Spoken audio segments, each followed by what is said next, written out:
Hey everybody, this is Brett Tadlock, TN Artist. Welcome to my channel. We're going to have a fun time today getting some painting done with a Bob Ross style bit of artwork. If you want to support my channel, jump on over to my Etsy shop and buy a print or share it with some people.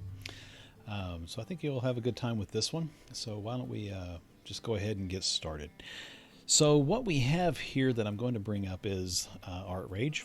Within ArtRage 6, I have this set up to be an 18 by 24 canvas. And what I'm doing first is I'm going to kind of get rid of some of that white in the background using the fill tool. And so with the fill tool, you can set the options to be different colors and, from light to dark. And that's what I'm doing here. And then you can play around with the settings for where the gradient goes. And basically I'm taking this and making a slightly off-white and aqua color to lay in the base for my sky. And then from there, what I'm doing next is I'm going to take that layer, duplicate it, rotate it vertically counterclockwise 90 degrees, and then set it up right here, and then do the exact same thing with the reverse. And so copy it again, flip it over horizontally, and then bring it over. As you can see, that lays a good foundation for if you're wanting to have some water and reflection there. So the next thing I want to do is try and soften this a little bit. So what I'm doing is going back and forth with the palette knife and looking to see if I can kind of soften it, but I'm using Control and Shift to go straight across the canvas, so that way I can keep it there, and then taking the same brush and going back and forth and giving it a little bit of that streaky kind of look to it. Now, this isn't normally how I do water and get ready for it, but it is a way to do it, and it's one way that does work and can work, so I wanted to show it to you, and that way you can maybe play around with it and experiment with it as well. So what I'm doing in the top up here is taking that same whitish color and blending it up to give kind of a glow, and then I'm going to show you how to do clouds this different way. So what I did was I've gone into the sticker brush tool, and I'm taking this flower brush and laying it in there, right? And the reason I do this is that if you select color, it will stay within that color, but then have different hues of it come along. And then once I've got those laid out in their rough shapes, I go back in with the palette knife on the blurred frosting, and then from there what I do is just in circular motions start blending it all in. So think of how when, for example, if you ever watched Bob Ross, and how Bob Ross would take his 2-inch brush and blend in the oil paints to kind of soften it in there. That's the exact same thing I'm doing here, but I'm just letting the sticker brush tool randomly give me the colors that I need for everything. So, and it's a great way to get some really nice clouds laid out, and it's quick. And the nice thing about it is you don't have to think about trying to draw and paint clouds, which can be a very frustrating thing, because you get hung up on, well, is this cloud the right shape and so forth. But this just randomizes it with nothing more than simple value, so that way you can get that look and feel of it that you really want. So that's what I'm doing here. So just kind of keep going back and forth, looking to make sure I don't have any I guess repetitive pattern. You don't want it to be lines of color, but instead just kind of play around with it and soften it and go back and forth. So now I want to go in and look and double check to make sure that there's no flower pattern left there, and then taking a reddish color, I'm going in and looking at the shape of the clouds that's left in there, trying to pick out where I want to add in some extra color. This is on a different layer, so you do want to do this on a separate layer, because if you do it on the same layer as the other one, what's going to happen is that that red's going to blow out, and it's going to give you some really harsh colors, which I'm going to do that in a second, but in more of a controlled way. If I do it right here, it's going to be too much. So now going back in and softening that where it's in there, and basically again taking the palette knife brush and going in and softening the lines that I made. There's a couple reasons to do it like this. You'll see that I'm starting with one that's a little bit smaller, about the same size as the brush I used to make the red marks. What I'm doing here is, by going over it first like this, it softens up the marks. Then I expand it like I just did to a larger size and soften it even more. It's kind of a weird trick that ArtRage has to make it work better, but it does work to do it this way. And it's kind of seems like you're doing two steps for no reason, but there really is a method to the madness here, and doing it this way does help for getting that nice, soft, subtle blending. So here I've merged it down. You can see that I'm getting more of that purplish tone from the red reacting with the blue below it. But at this point, I have softened it enough and faded it enough that it's actually blending in really well with the clouds. So again, another little trick that you can try that gives you that same look of oils, but it takes a lot less work. So it's something I really like with it, because it does give you these natural looking clouds. So now I'm taking just the blur palette knife and blurring it in. I'm not playing around with the settings or anything, so these are just the default settings for it. Okay, and that's how I'm really starting a lot of this. So then kind of softening it, going back and looking for any areas I think could use just a little bit extra softening and so forth. But you can see how just by playing around with that, letting the tools do the work, I've got a lot of nice foundation for clouds.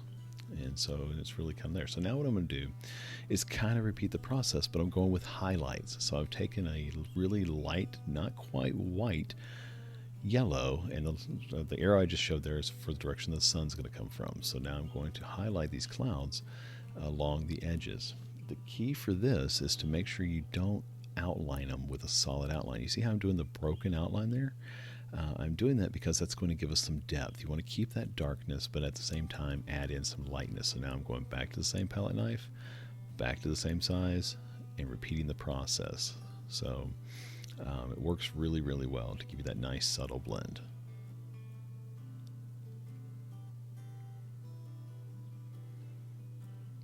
So the main thing here really to remember is let the tool do the work for you.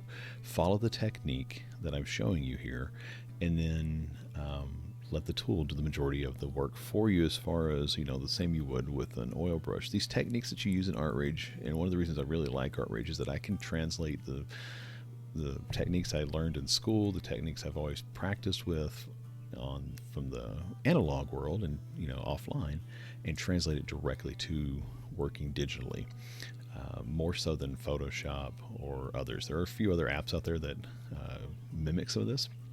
I think ArtRage does one of the best ways for when you're trying to do oil painting type stuff. So, you know, definitely play around with it and see what your thoughts are too. But as you can see, again, I'm getting that really nice soft highlight here, and it's really starting to give it that wonderful realistic view that I want. So play around with it yourself here as well. If you haven't been over to my Facebook page, make sure to come over and join us. It's an art lessons page group, and so it is a private group. You do get asked some questions. If you don't answer the questions, I don't let you in. But it's a nice group. It's relaxed. You know, it's fairly active. It's getting more so. But, you know, it's just a great place to ask questions and you know, help each other out. So, and I can definitely dive into more of these. If you have questions as I'm going through all this, please ask. Please leave it in the comments below and let me know, you know, what the questions are. But for now, just going to let this kind of keep going. You'll see that I'm repeating some of the process, and then I'll jump back in here as needed.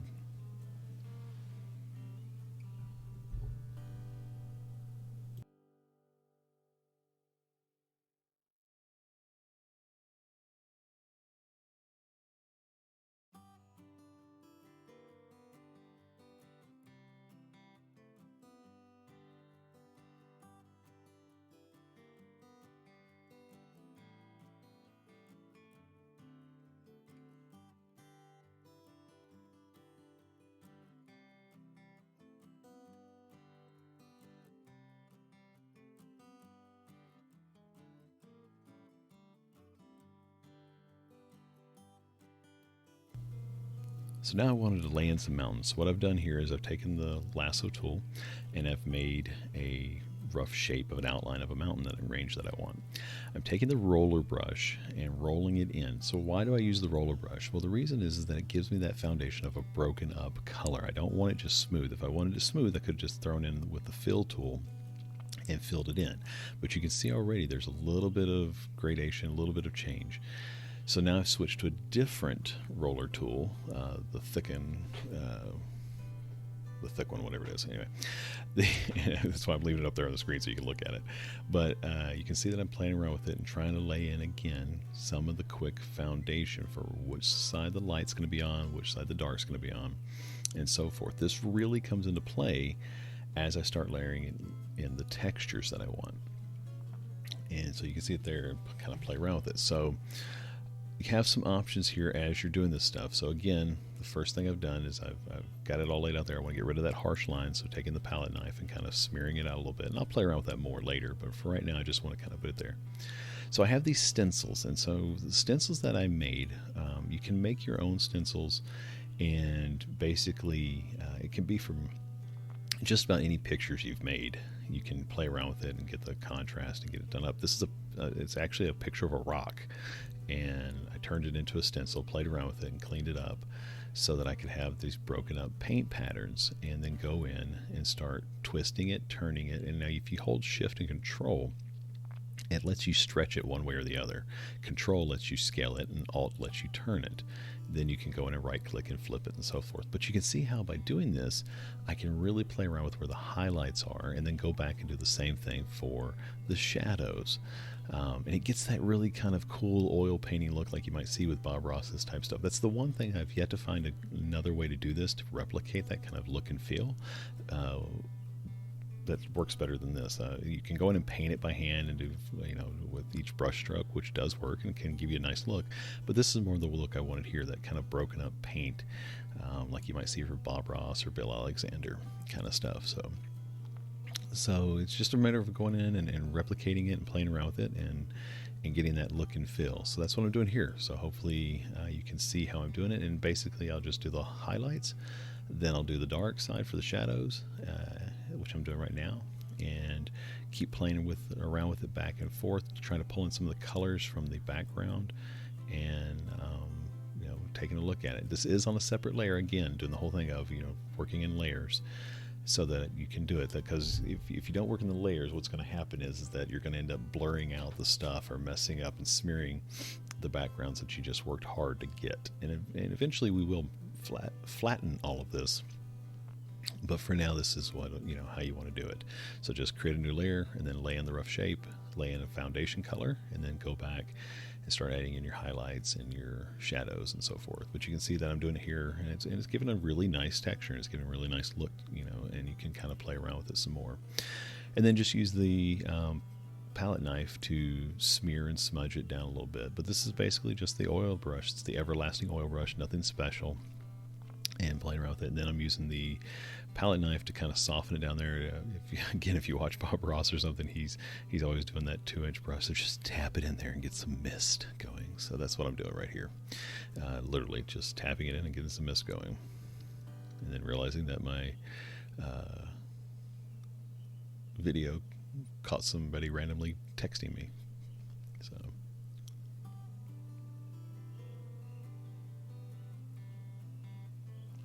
So again, this will just be repeating the process, so enjoy it, and if you got questions about it, put it down below.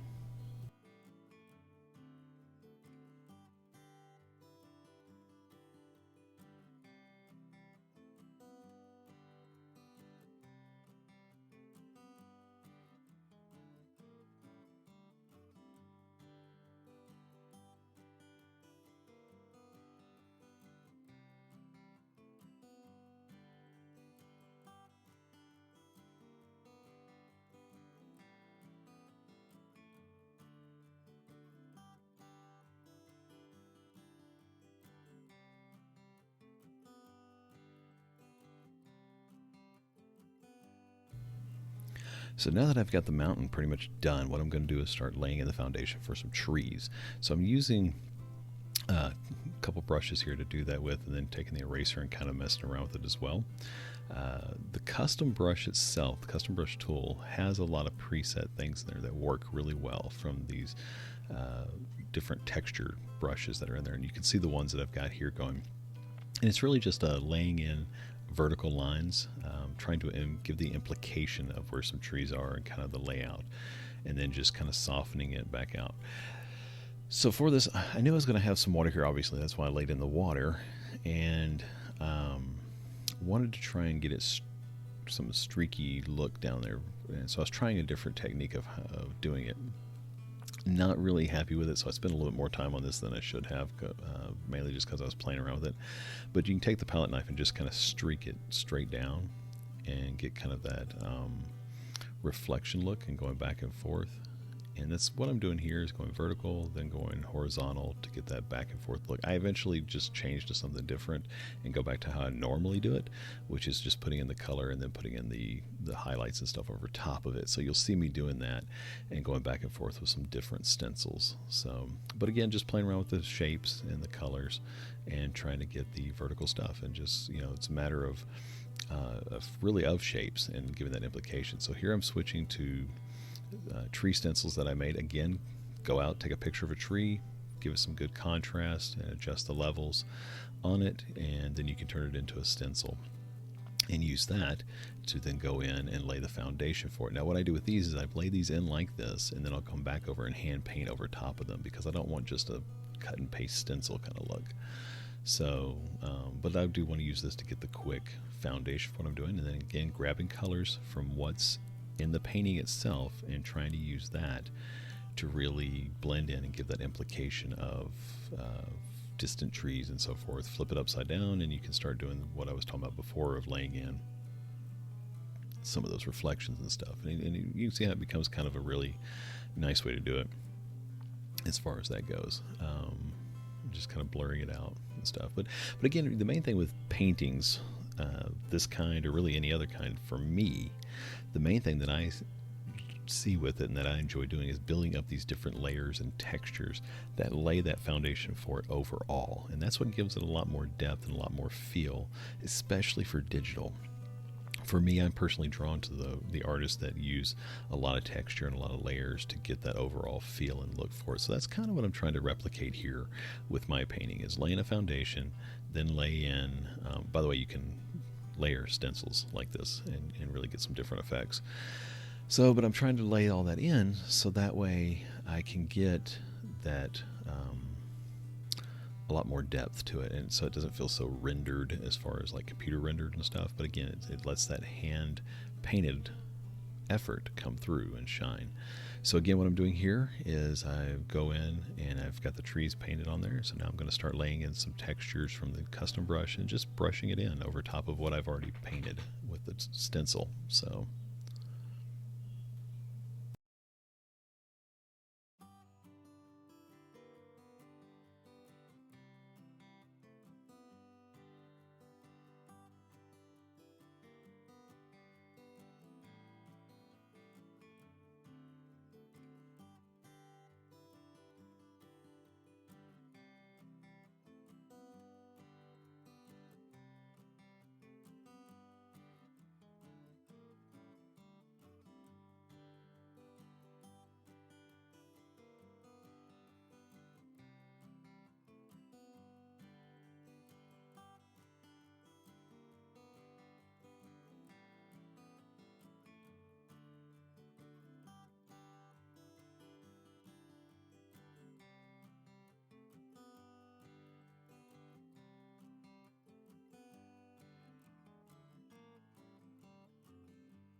So now that I've got a little bit more of that done, what I'm doing now is trying to add some color into it, because obviously this is very green and gray and kind of a bluish green. So I want to lay in some of that look, and then I'm trying to use a little bit more of the standard brushes here, but I do eventually switch over to my custom brushes that I have. These will be added to my Facebook group for people to use if they want to use it, so feel free to jump over there and join. But you can use the brushes that are in here, and then the custom brush itself, when you click on settings, it allows you to use what's called the brush designer, and in there you can really play around with the settings, and you'll see it there. You can play around with the settings and create a custom brush quickly and get kind of a nice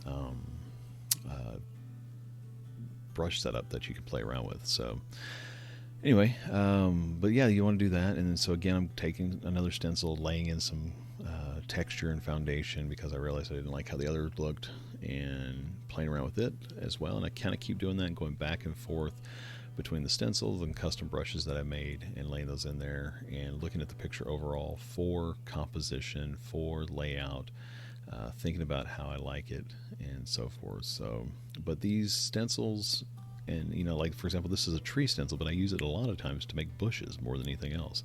This tree is actually about a block and a half from my house, that I took a picture of it and then converted it into a stencil so that I can sit there and play around with it. But you can see how it's kind of building all that stuff as it goes down through it and giving those different textures and so forth.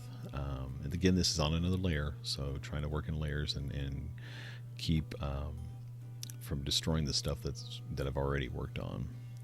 So that's really the main way to think about layers, is to think of them as the paint's dried below it. So if you just work all completely in one layer, then you're working more wet on wet kind of technique, and you have to be really aware of that. If you're doing it the way I'm doing it here, working in layers, then you really are starting to be able to build that stuff and then go in and flatten it. So this is again where I'm working on the reflections, kind of going back to how I normally do it, with laying in dark color and then coming back and laying in highlights over top of it. And so that's really what I'm doing right here. And again, for reflections, you can do the whole thing of where you grab it, flip it upside down, and do that and stuff, and that works. I actually do that here in a minute, where I'm kind of playing around with it a little bit more by flipping stuff over and stuff. I don't like to leave it exactly like that, because then it does look rendered from a computer instead of me doing it, but it's a great place to start with it and saves you some time. So, and I guess I should mention here too, this is sped up about twice the speed that I was painting at. But again, here I am trying to lay in more of how I normally do reflections in water, and thinking about my composition and bringing it around. So a couple different ways to try it, and it's kind of what I wanted to do with this video, is just show you some different ways of doing things and attempting things and playing around with it. So again, if you got questions, leave them below. But I hope you're enjoying this so far. It's a lot of fun doing this, having the freedom to be able to paint and play around with it. And if you mess something up, you just Control-Z it and move on from there. So, but I thoroughly enjoyed making this painting, and I'm hoping that you're getting something out of this by seeing the way that I use stencils and the different standard brushes, and then some of my custom brushes. But again, like I was saying, with the custom brushes, you can go in and make those easily, and I'll put these over in the Facebook groups that you can join over there as well and have access to them. But again, it's not so much about the brushes. It's not about the exact stencil. It's about how you use it and what you do with it. So the main thing with that is play around with this and experiment. That's how I've gotten to do what I do with it. And it just makes your life easier. And honestly, it makes it a lot more fun to do it that way and not get caught up on, I've got to have the exact brush at the exact setting at the exact time. No, you don't. Just play around with some different ones. If you don't get the effect you're looking for, then go in and tweak it and adjust it and play around with it. It's just a matter of relaxing and having fun. That's what art's about. Here you get to be a creator and get away from stuff. With all this craziness going on in the world, you can make your own world and kind of escape here. So this is also using the sticker spray tool again. There are some good settings in there for the sticker spray tool, and this is one of them, where you can go in and it has this leaf setting, and it gives you a really good textured foundation for leaves. Don't tend to use it by itself too much, and don't tend to use a lot of these other ones by themselves for the sticker spray, because it's too repetitive and too flat and too contrasty, so I tend to layer it with other stuff that I'm doing. But yeah, just trying to, again, look at my layers and see where everything is, so that way I can go in and play around with the different colors for, again, the reflections in the water, layer out the sky, grabbing some of the color from the sky and using the oil brush to start laying in the different effects that I want, and really, again, starting to play around with the composition more and get that feel. So, although I think the blue I grabbed here at first was just a little too blue, so I went back in and started really muddying it up with some of the darker colors from around the painting. But the nice thing about doing it this way and playing around with it, it brings more harmony to your painting because the colors match, you know, from top to bottom. Again, here's a stencil of reflections in water. I go up and grab a color from the clouds and then start highlighting it out and building it up for that look of reflective sparkles in the water. And it quickly gives you that really nice effect. You can use the airbrush, you can use the everlasting oil brush, and really play around with them.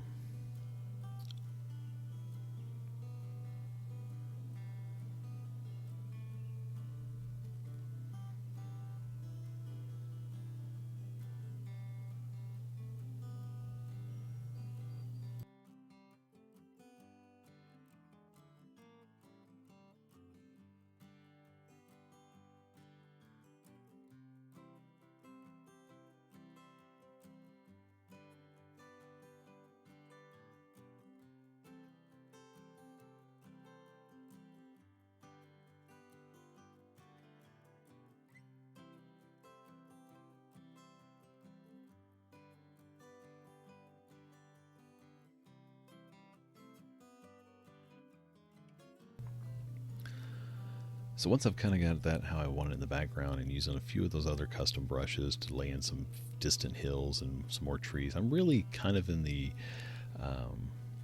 closer to the home stretch where you have to kind of make sure you're not piddling and puttering around with stuff. That's kind of where I'm at. Again, a stencil that I have of tree branches that I use this for really quickly laying in some twigs and brush kind of stuff, and I'll use this all over the painting.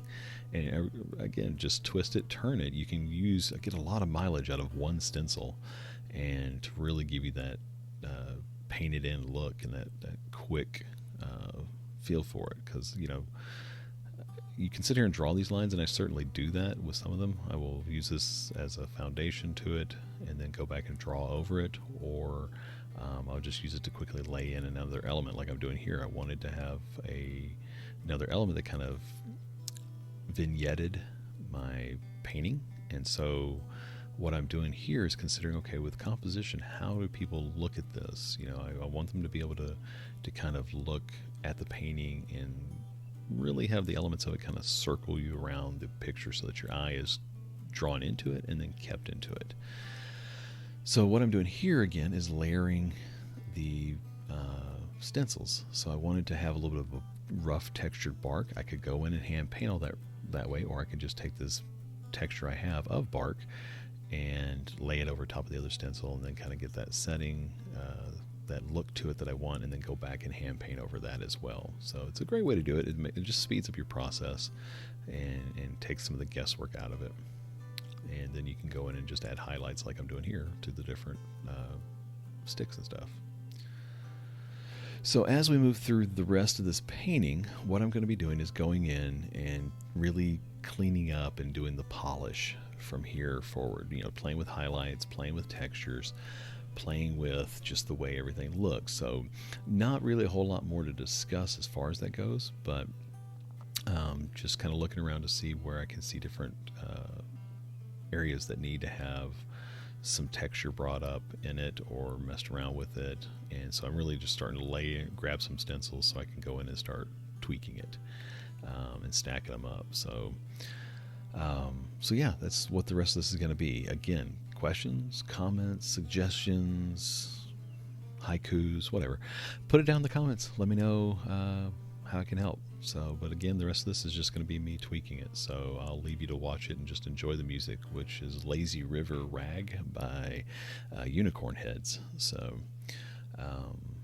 yeah, take a look at it. If you haven't tried ArtRage, the affiliate link is down below. So support the channel, give that a try. It's a fully functional trial version. So, but yeah, just kind of again playing with the stencils, playing with the textures. You can see I'm starting to use it to layer in some distant trees and stuff. Again, just play around and do it on a separate layer. I've merged everything down to one layer, and now I just have another layer on top of that I can play around with.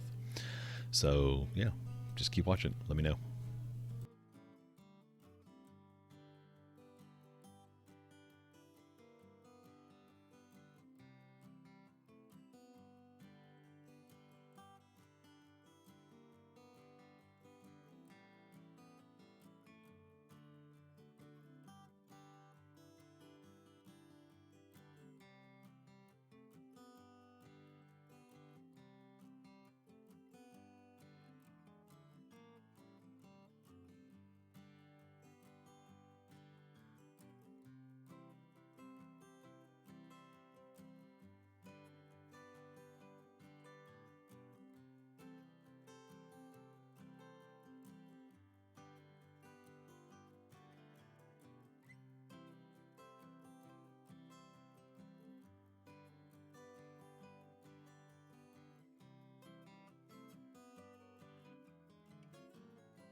So I hope you've been getting a lot out of this as I sit here and kind of do some of the refining steps of trying to get highlights and everything else with it in it. And I hope that you're kind of seeing the process, kind of getting how I'm doing it and why I'm doing it this way.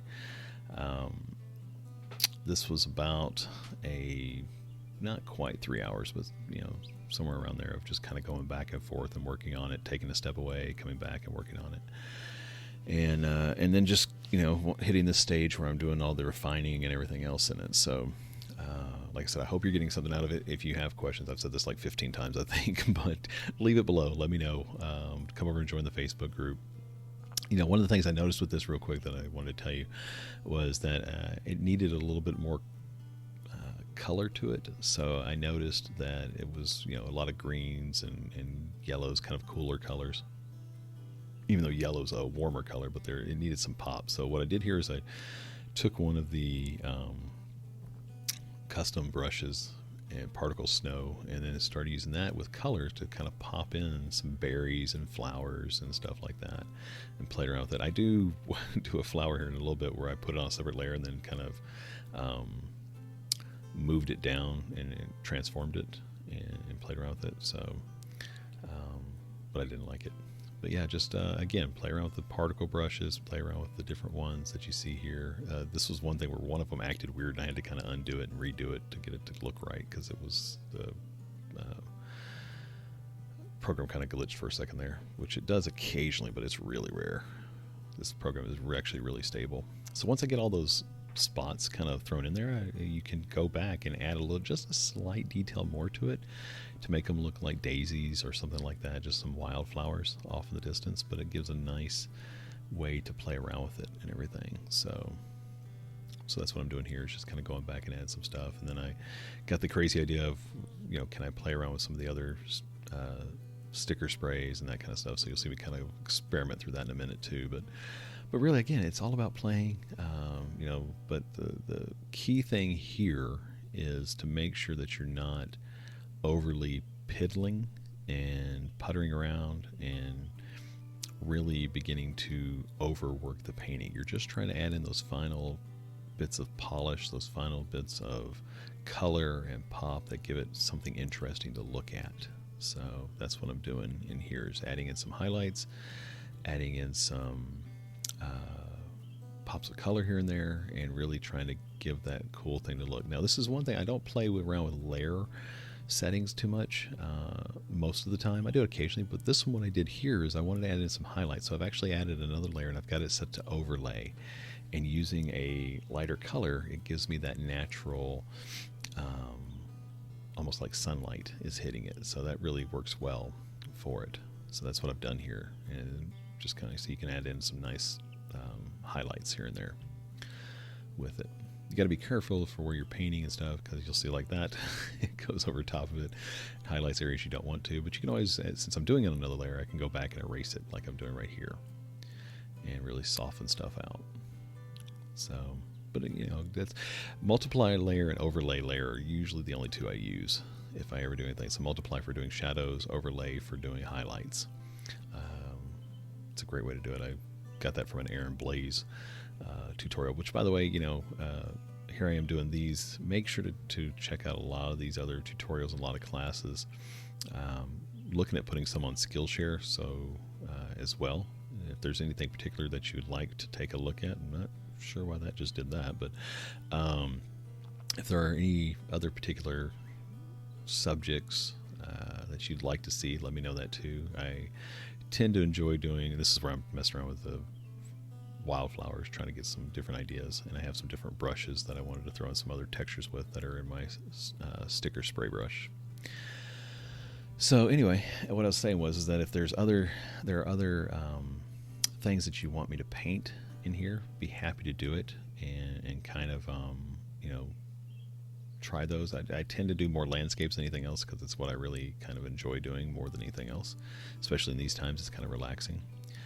But so what I'm doing here is, this is really that point where you're doing a painting and you start getting a little tired and you realize that you probably should just go ahead and finish it up. And this is where I got that crazy idea of, I'm going to make a flower. I'm going to kind of paint it out, and then I'm going to just copy it, paste it, transform it, copy it, paste it, transform it. And I started doing that, and then I realized I didn't like it, not one bit.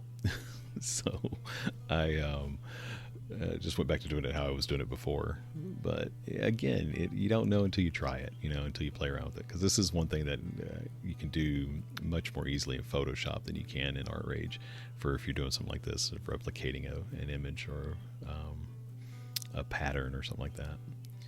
I got that idea from Hardy Fowler from his classes. So, but it works better in Photoshop than it does here. So, but ArtRage, ArtRage works really well. Again, it works great for more traditional painting than other stuff, in my opinion.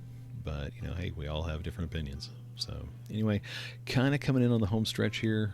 Just a few minutes left on it, throwing in some extra stuff, and then gonna call it done and get it signed. So this is a longer video. I hope that you've been able to get a little bit more out of it by seeing exactly how I'm doing stuff. One of the final things to do here is add in some weeds and grasses and stuff kind of sticking up, so I'm doing that. And yeah, so I really enjoyed painting this painting. It was fun to do. It was fun to play around with. And so would love to do a few more of these, but I would really love your feedback and to know what I can do to make it better for you. Would it be better to do small tutorials of different techniques that I'm using to get the overall look?